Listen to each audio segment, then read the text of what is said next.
cartoons cut.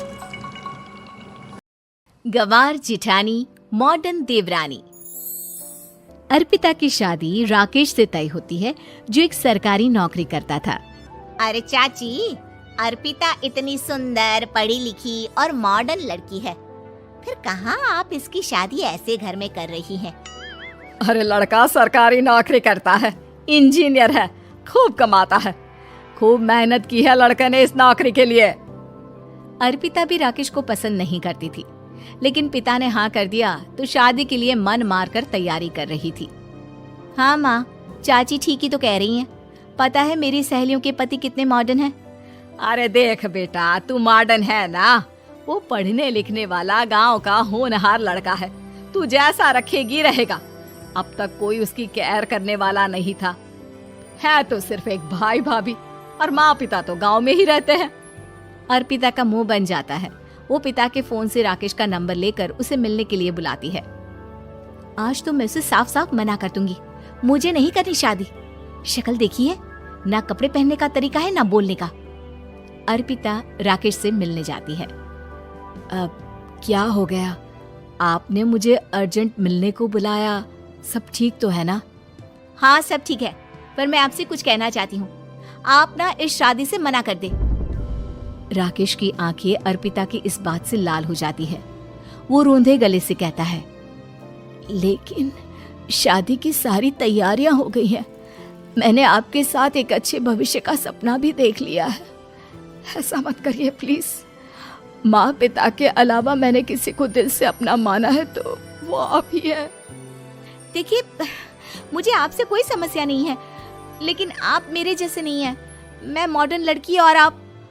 मैं आपसे वादा करता हूँ, जब तक आपके लायक नहीं बन जाता मैं कभी आपसे बीवी का हक नहीं मांगूंगा।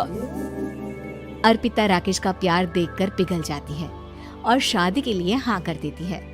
दोनों की शादी हो जाती है, लेकिन शादी के बाद राकेश की भाभी, जो कि पूरी की पूरी देहाती थी, ए राकेश, उठ, जब पानी भर कर ला और तेरी बीवी को बोल के चूल्हा लगा दिया है, रोटी बना ले। क्या है ये सब? और तुम्हारी भाभी इस तरह चिल्ला क्यों रही है? क्या करूं, भाभी ही खाना बनाती है और मुझे पढ़ने के लिए इस घर में रखा, तो मैं घर का सारा काम कर देता हूँ। अब तुम आ गई हो, अपने तरीके से देख लो। ये मकान तो तुम्हारे पापा ने बनवाया था ना, शहर में, ताकि बेटा पढ़ाई कर सके। हाँ, पर भाभी ही पूरे घर में रहती है। ठीक है, देखो अब। अर्पिता बाहर जाती है। सूट पहनी अर्पिता को देखकर जेठानी का पारा हाई हो जाता है। ए शहर की हीरोइन, यहाँ ना चलेगा ये सब, समझी? साड़ी पहनो, साड़ी। वो नारंगी वाली निकाले हैं तुम्हारे लिए, जिसमें हरे रंग का फूल बना है, और सीधे पहुंचो रसोई में। मेरे आगे नहीं चलेगा ये सूट बूट का नाटक, समझी? देखिए भाभी, आप बड़ी हैं, आपने राकेश की पढ़ाई में मदद की, लेकिन ये मकान इनके पिताजी का है, तो मैं अपना पोर्शन अलग कर रही हूँ। मैं आज से आपके साथ नहीं रहूंगी। जेठानी का तो मानो पारा ही हाई हो जाता है। और ऐसा कैसे नहीं रहेगी? हाँ, और कौन बोला कि राकेश अलग हो जाएगा? वो अपने भाई के बिना नहीं रहता। आज देखिए तो, देखिए कल के आई छोरी क्या बोल रही है। राकेश के साथ बात हो गई है, मैंने ऊपर का हिस्सा राकेश को दे दिया है। उसकी अपनी जिंदगी शुरू हो रही है, तो अच्छा है ना कि अब रसोई भी अलग हो जाए। अर्पिता राकेश की ओर फक्र से देखती है कि उसने अर्पिता के लिए स्टैंड लिया। अर्पिता बाजार में जाकर सारा रसोई का सामान ले आती है। पिता के दिए सामान से घर सजाती है और अपने तरीके से पूरे घर की सजावट करती है। शाम को राकेश ऑफिस से आता है। कुर्ता पैजामे में राकेश को देखकर, अरे ये क्या पहना है? भाभी सिलती है ना कुर्ता, मैं सारी कमाई भाभी को ही दे देता हूँ। लेकिन अब ना बीवी को देना होगा, क्योंकि भैया भी अच्छी नौकरी करते हैं। भाभी अपने पति का पैसा संभालें और मैं अपने पति का पैसा संभालूंगी। तभी भाभी आ जाती है। अरे देखो, बहुत हो गया। हाँ, अलग रहने तक तो ठीक था, लेकिन पैसा हम एक फूटी कौड़ी नहीं देंगे। बचपन से तुम्हारे पति को हमने पाला है, उसका हिसाब दो। अच्छा, हिसाब चाहिए? कितना पढ़ी है आप जो आपको हिसाब चाहिए?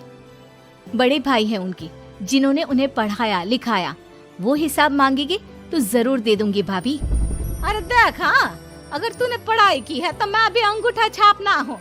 अरे 5 की क्लास तक पूरी पढ़ाई की है, समझे? वैसे भी कल इन लोगों के माँ बाबूजी आ रहे हैं गांव से, वही लोग ठिकाने लगाएंगे तुझे। अगले दिन सास ससुर आते हैं, दोनों बहुत ही सीधे लोग। अच्छा किया जो ऊपर के हिस्से में राकेश की गृहस्थी लगा दी। अब दोनों बेटे अपना अपना देख ले। छोटी बहू कहाँ है? अरे बहुत ही चालाक है माँ जी, ऐसी जबान चलाती है जैसे दर्जी कैंची चलाता है। वैसे बहू तुम भी कम नहीं थी। और सुनाओ। तभी छोटी बहू सास ससुर के पैर छूकर उन लोगों को चाय और नाश्ता देती है। माँ जी, आप थक गई होंगी, मैं खाना लगा देती हूँ, ऊपर आ जाइए चाय पीकर। अरे बस बस, यही रहेंगे वो, क्योंकि बड़ी बहू मैं हूँ। हमेशा से इनके माँ बाबूजी मेरे पास ही आए हैं। चलिए माँ जी, आप ना किचन में खाना बनाइए, मैं जरा बाजार होकर आती हूँ और फिर साथ में खाना खाते हैं। जेठानी बाजार निकल जाती है और सास ससुर बेचारे घर पर अकेले। फिर दोपहर को, माँ जी, मैंने आप सभी के लिए खाना बनाया है। माना मैं छोटी हूँ, लेकिन अच्छा लगेगा अगर आप लोग मेरे साथ रहें।